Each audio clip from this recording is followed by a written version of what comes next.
this last week, we haven't really put this together into anything meaningful yet, but we've looked at some math done on the current equation.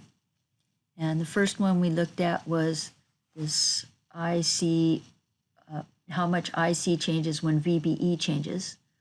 So that is, if you think of the current equation,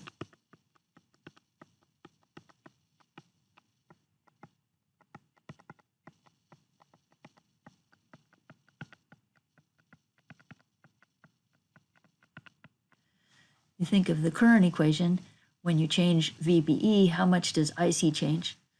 And you can see from this equation, actually IC might be a milliamp and VT might be 26 milliamps. So you say, wait, that's less than 1? Doesn't IC change a lot? But remember, IC is units of milliamps, something like that, so that it makes sense that it's less than 1. So transconductance is often 0, 1, 0.01, somewhere around there. So let me step back for a minute. So if you take the derivative here, I have deltas here, but this is the same as DIC. What we did is we took the derivative, we just made the deltas very small, and when we took the derivative of the current equation with respect to VBE, we've got this IC over VT. And since this is used so often, they gave it a special name called GM. When you want to find the value for GM, you go back to this equation and plug in VT and plug in IC, and then you'll get a value for GM. But GM is the name for this equation. Okay. We also looked at a couple of other things. We looked at how much IC changes when VCE changes, but what we were, we'll see why in a few classes, but for us, we were more interested in how big a resistor this looked like.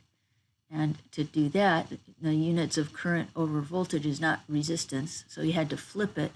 And so the resistance across VCE is VA over IC. And this is used so often, it was given a name. But again, if somebody asks you for the value of this, you go back to this equation, plug in VA and IC, and you can get a value for RO. Another value that we were interested in was when you change VBE, how much does IB change?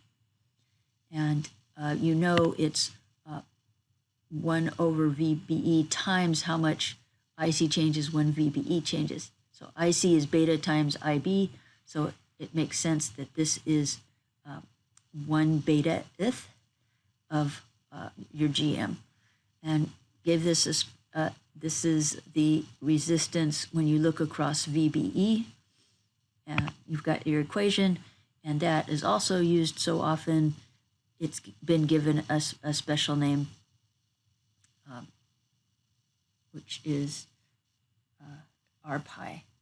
This looks kind of weird. Let's clean this up just a touch.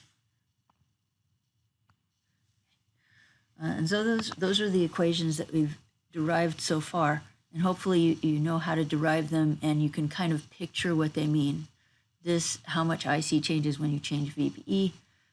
The inverse of this is how big a resistor looks like you're looking at across from the collector to the emitter, and this what the input resistance looks like by finding out how much IB changes with VBE and flipping it.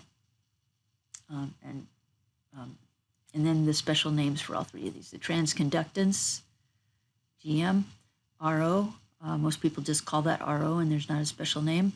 Some people call it the output resistance, but I don't like that because it really isn't.